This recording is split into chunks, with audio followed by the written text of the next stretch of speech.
Hoje é o nosso quarto encontro com o título Terapias, né? Nos dois primeiros nós falamos um pouco de outras formas de terapêutica, colocamos uma diferença entre a medicina tradicional e a medicina convencional, e depois no terceiro encontro entramos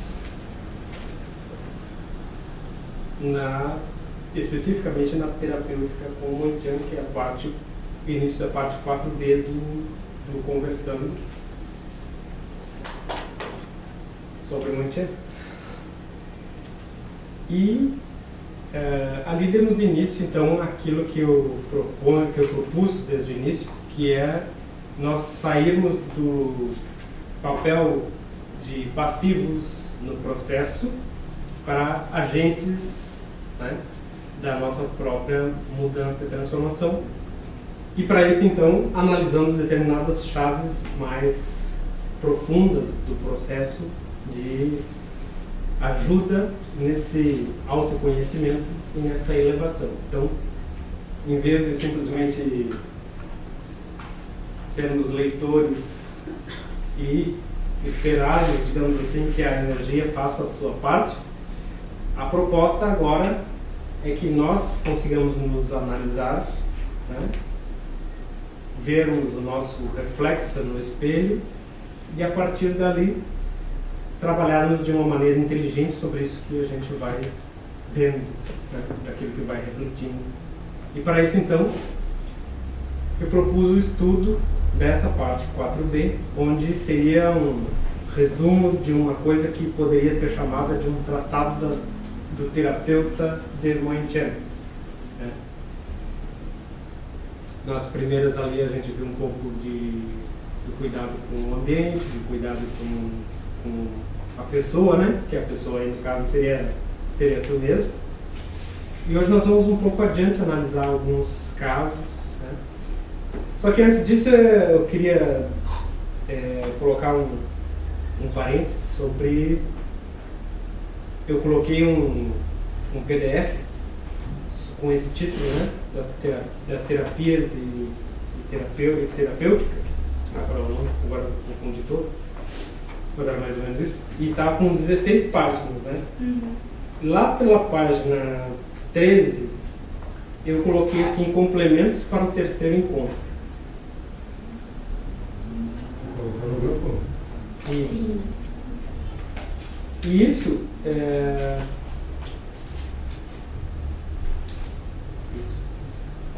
isso era para ser uma prática realizada durante esse período que a gente esteve, né, descansando, digamos, que foram quase 3 semanas, 4 semanas já? 3 semanas. E aí perguntar onde é que está a prática, né? Porque na verdade são várias leituras. Se a gente olhar assim só de cara, né, são várias leituras. Diz assim, do livro verde, né, aquela parte do nível 0, né, sobre emoções, e depois a parte do livro laranja lá também sobre o afastamento, descobrir os sentimentos. Capítulo 9 do livro laranja, caminhar com atenção na respiração, a observação do ambiente, né? Eu coloquei ali as citações. Depois do blog, eu coloquei aquele tópico 10 do blog Universo Moitian, sobre como saber se um pensamento é verdadeiro ou falso. Depois, mais adiante, do livro azul, para estabelecer o contato interno e reconhecer facetas e características, que complementam com os tópicos 73, 74 e 75, que dizia assim, para entender o próprio pensamento, saber onde se encontra e procurar as raízes dos problemas e as possíveis soluções. E novamente, depois, um pouco mais do livro azul. Olhando assim, parece que é só umas palavras, né? Mas na verdade, essa página e meia aqui são práticas que se faz a vida inteira. Isso aqui a gente leva para a vida inteira, porque uma coisa como, por exemplo, o afastamento, né, que é a página 76 ali do livro laranja,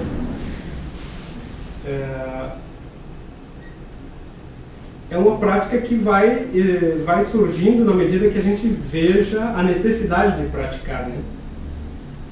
Aquela parte do nível 0 lá do livro verde, né? Nível 0 é aquela onde a gente faz a desprogramação de determinadas características.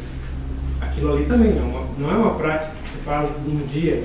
Talvez até nesse período alguns nem tenham reconhecido alguma característica que precisasse ser modificada, mas esse apanhado de tópicos aqui, na verdade, é o início do entendimento de quem eu verdadeiramente sou. Porque depois que eu faço essa análise, eu tenho uma indicação bem clara sobre o meu pensamento e sobre as partes minhas que se manifestam no meu dia a dia e na minha vida. E eu vou saber isso especialmente quando eu analiso aqueles tópicos 73, 74 e 75 do livro azul, que são aqueles que falam sobre a verdade interna, sobre reconhecer as partes nossas que se manifestam, né? E por isso que eu sempre falo assim na importância da anotação, né? Ou de se ter um período após a aplicação da energia ou durante a aplicação de energia, um período do dia onde tu possa escrever como se fosse uma escrita automática, manifestando ali o teu pensamento, a tua emoção do dia, né? Então isso não é uma coisa que se vá fazer de um dia para outro, né? Isso é uma coisa que a gente faz especialmente quando vê que tem uma necessidade manifestada por algum problema, mas é algo que depois que a gente cria o hábito, a gente vai se analisar sempre, todos os dias, né? Na hora que tu deita o travesseiro, não como aquela coisa de não conseguir dormir remoendo culpas ou problemas, mas na questão de entender as tuas reações durante o dia, né? Os teus encontros que tu teve, como que foram, como que tu reagiu, se tu, né? Tu pode ter sido agressivo, mas tu também pode ter sido submisso, né? São dois lados de um problema, né? E isso vai dizer quem a gente é. Então esse é um primeiro passo. Quando eu não entendi ainda isso, que é quem eu sou aqui como uma personalidade, como manifestação, eu não posso ir adiante nos outros processos de conexão espiritual e não sei o que lá, porque isso não vai chegar como deveria, né? E como a gente já falou na outra vez, o objetivo do Moentian, sim, é a conexão superior e espiritual. Isso é feito lá na iniciação, mas é muito mais uma quimera para aquele que não está resolvido ou que não se conhece, né? Ou então ele não vai conseguir reconhecer essas conexões profundas que tenha porque deixou de analisar aspectos bem básicos da sua personalidade. Na hora que se entende um pouco quem se é, né? E hoje, mais que nunca, assim, a gente vê como, né, tá lá no livro verde mesmo, várias vezes eu coloco assim sobre o controle das emoções, né? Acho que aquela análise ali também a gente pode rever depois. Como a gente se envolve nas emoções da massa, né, quando a gente se joga nela, ou como a gente fica. Então a gente nunca sabe quem a gente é realmente, né? Se tu está indo numa corrente. Por isso, então, sempre assim, ó, as anotações, né? E outra coisa que é sempre importante é que às vezes a gente pensa que precisa analisar algo muito, né, muito importante, assim, né, uma coisa muito grande, assim, muito aparente, né, muito aquilo que todo mundo enfia o dedo, assim, né, apontando para a gente, mas as coisas que precisam ser analisadas mesmo são as mais básicas, como por que eu sento de determinada maneira, né, por que eu deixo o sapato de uma determinada, sabe? Essas coisas mais simples, elas também mostram quem a gente é. Se eu deixo a roupa jogada de um determinado jeito, né? Por que eu gosto do azul, não do vermelho, né? Que característica é essa que me leva a isso? Quem sou eu? Quem me influenciou a isso? Né? Então esse entendimento básico, assim, né, de porquê de determinadas coisas, quem sou eu, quem me fez assim, a gente vai conseguir descobrir aí com isso, que volta de novo lá para o livro verde, né, aquela coisa da reclusão, né, o jejum de informações externas nos leva a conseguir digerir as informações principais. Né? analogia, já que a gente estava falando do segundo cérebro, ou primeiro, não sei, né? Então essas coisas são muito importantes para a gente saber quem a gente é e a partir daí a gente conseguir progredir de fato. Então aquelas dicas que eu coloquei ali, elas não eram só para esse encontro agora, mas elas são mesmo para toda a vida. E se a gente não praticar um pouco, com mais disciplina, com mais regularidade, né, que no início parece chato, difícil, né, uma coisa enfadonha mesmo, assim, uma tarefa chata, mas se a gente não faz essa disciplina, vai chegar um momento, que nem eu digo, eu brinco assim, que a pessoa é tão ocupada que no final das contas ela vai ter que pagar alguém para pensar por ela. Né? Eu não posso, né? Eu estou ocupado demais. Então, é bom a gente pensar pela gente antes que seja necessário que alguém pense por nós ou que se manifeste um problema justamente por a gente não se conhecer em detalhes mais pequenos, assim. E sempre, né? As nossas escolhas, a nossa vida, a nossa maneira de ser, ela é levada por alguma circunstância ou uma manipulação de nós mesmos, né? Ou é por uma insegurança ou por uma certeza, mas aí, se é por insegurança, a gente precisa resolver, se é por certeza é porque já foi um passo resolvido, né? Mas saber exatamente isso, esse é o nosso trabalho, com essa análise básica. E com essas dicas, digamos, né? E com as aplicações, que é o nosso fundamento básico, porque nós temos uma outra força, né? Além da simplesmente análise mental, análise emocional, né? Análise da personalidade, a gente tem uma outra força que nos impulsiona e que às vezes ela ajuda a dar aqueles insights que a gente necessita para compreender os processos e saltar, né? Pode levar tempo? Sim, mas se não começa, vai levar mais tempo, né? Então, a ideia era seguir, e não só a ideia, como nós vamos fazer mesmo, seguir aqui numa leitura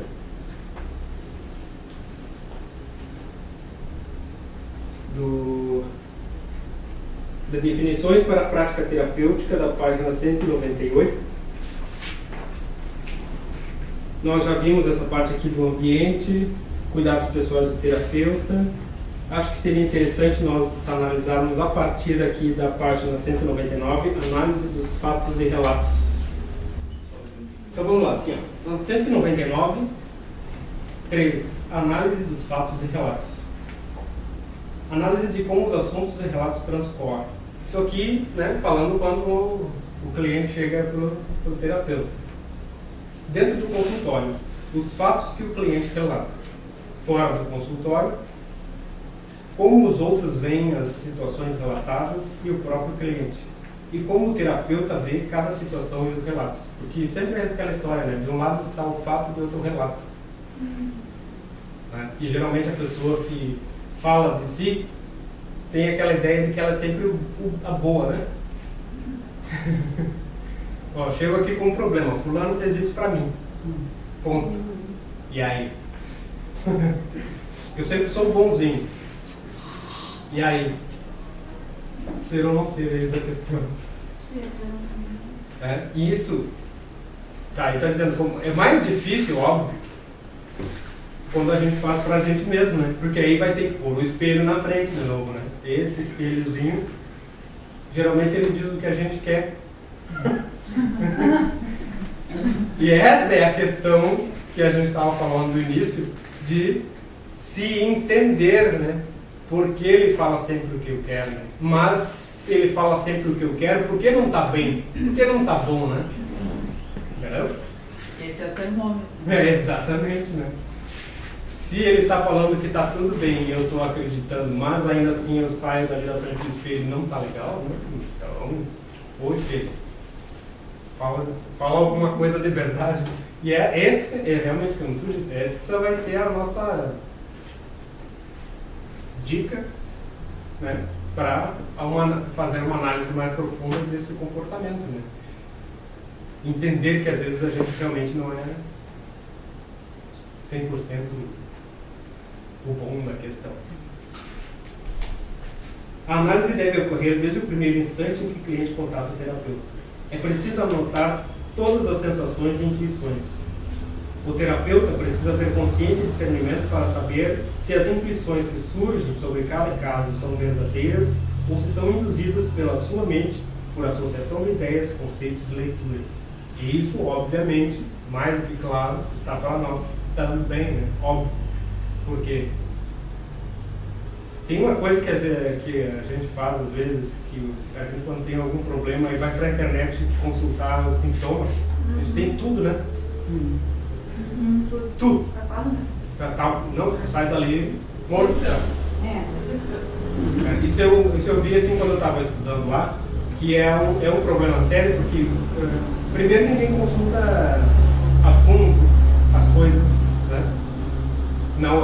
Na literatura real, né? Na literatura médica, por exemplo, mas vai na literatura da massa, da informação da massa, né?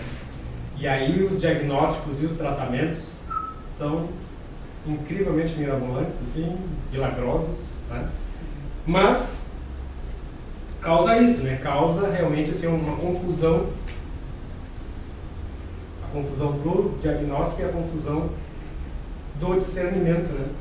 Aí a gente vai pensar sempre assim, ó, que muitas vezes a gente associa ideias para nós mesmos com aquilo que a gente ouve, com aquilo que a gente pensa, ou até com o que leu, mas muito dificilmente é de fato o que precisa ser visto. Então, por isso que as anotações, os sonhos, muitas das informações que a gente precisa de fato, especialmente quando se entra num processo mais profundo, terapêutico, depois de uma iniciação, elas vêm durante os sonhos, né?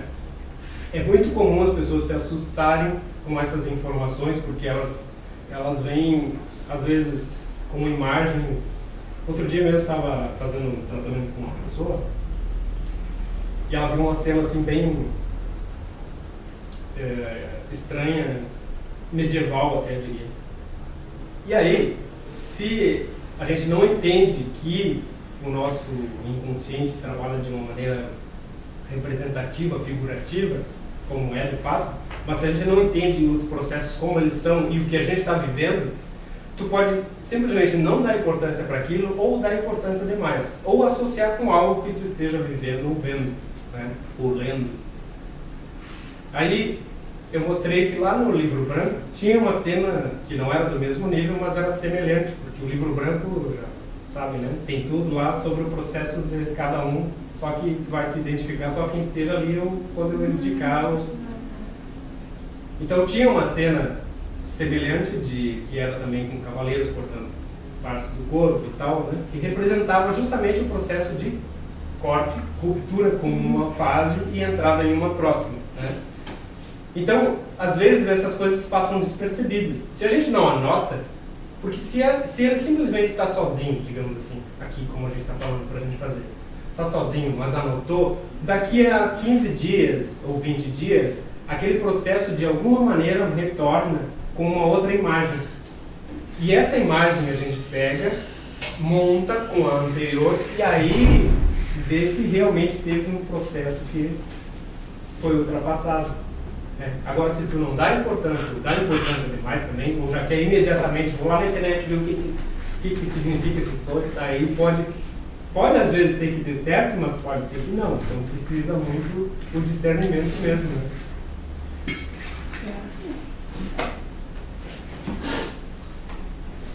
É preciso anotar absolutamente tudo.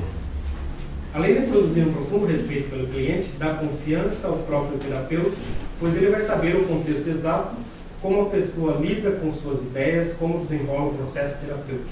Por exemplo, lembro agora não, do caso de uma pessoa que fez uma primeira consulta e voltou somente depois de 6 anos. Eu tinha anotado o seu pensamento, suas dúvidas, a data e a hora, além de outros dados. Se ela voltasse agora no ano de 2015, 8 anos mais tarde, estaria tudo lá.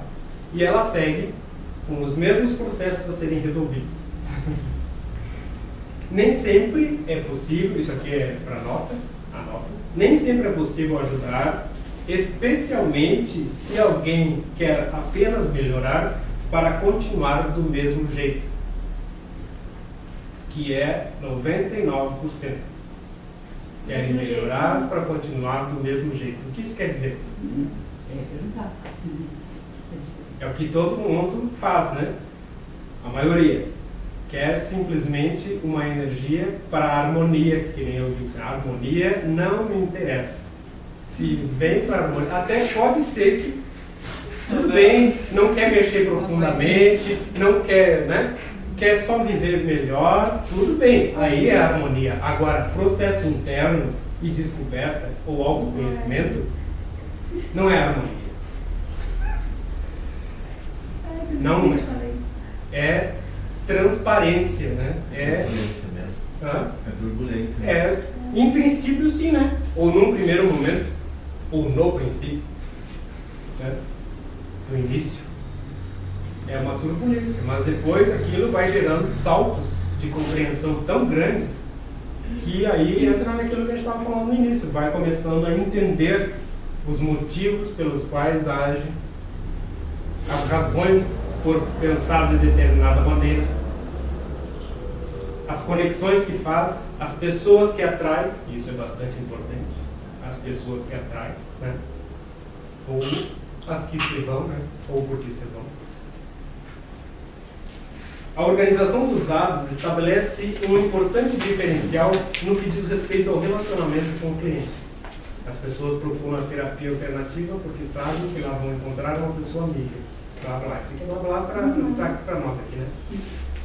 Os dados ficam bem organizados quando há uma boa ficha de anamnese, de evolução dos tratamentos. Não sei se você já viu que tem isso aqui. No tópico 182, eu organizei essa ficha aqui. Eu já vi. Usei muito. Bem lá atrás. Eu nunca entendi. É, claro, isso aqui é para quando a gente tem, né, uma pessoa que tem clientes, então aqui eu tenho todos os dados, porque eu gosto muito de ser, né? Ah, tu tem também? Hã? Tu tem? O quê? Ficha de anamnese? É. Sim. Ah, que legal. Sim, como eu te digo, eu tenho casos lá de 20 anos, quase já, de 6, 7 anos, tudo lá. Esse caso aqui, por exemplo, que eu estava falando, são agora, eram 8 anos em 2015, agora são 11. E como eu te digo, às vezes as pessoas só querem uma harmonia momentânea para continuar do mesmo jeito. Tudo bem, né? Não é o objetivo, mas cada um vai, né? Quando a gente sabe que é um ponto X ali, que a gente vai ver aqui depois, o que é esse ponto X? E o que é continuar igual, né? Uhum. O que é continuar do mesmo jeito? Como?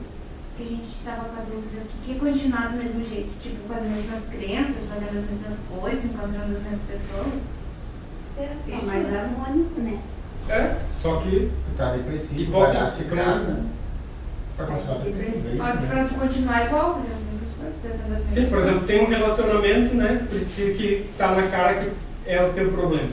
Né? Aí tu vai lá e procura terapia para quê? Não, eu preciso ficar bem porque eu não posso sair daquilo lá agora. Então, quer dizer, tu vai procurar terapia para ficar do mesmo jeito. Ou até pode conseguir sair daquele relacionamento, mas depois Depois cair no vai outro cair no outro igual. igual. Isso, que é o negócio do padrão que a gente entrou lá no capítulo 5 do livro verde também, né? Que fala do soco lá do estômago. O interessante é quando começa a entrar no outro igual, começa a perceber, opa, está acontecendo as mesmas coisas. É, só que aí já foi. Não, aí a pessoa pode se dar para trás e dizer, sim. não, peraí, isso não vai mais acontecer assim. Sim, aí dá um. Dá um corte. Dá um salto. Claro, claro. Muito bem. Isso aconteceu comigo. Ah. Mas não é relacionamento afetivo. Ainda não é. Ainda não é.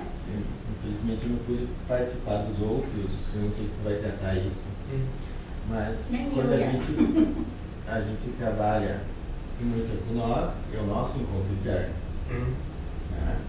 Que a prática terapêutica conosco, eu com eu mesmo, no meu encontro interno. Sim.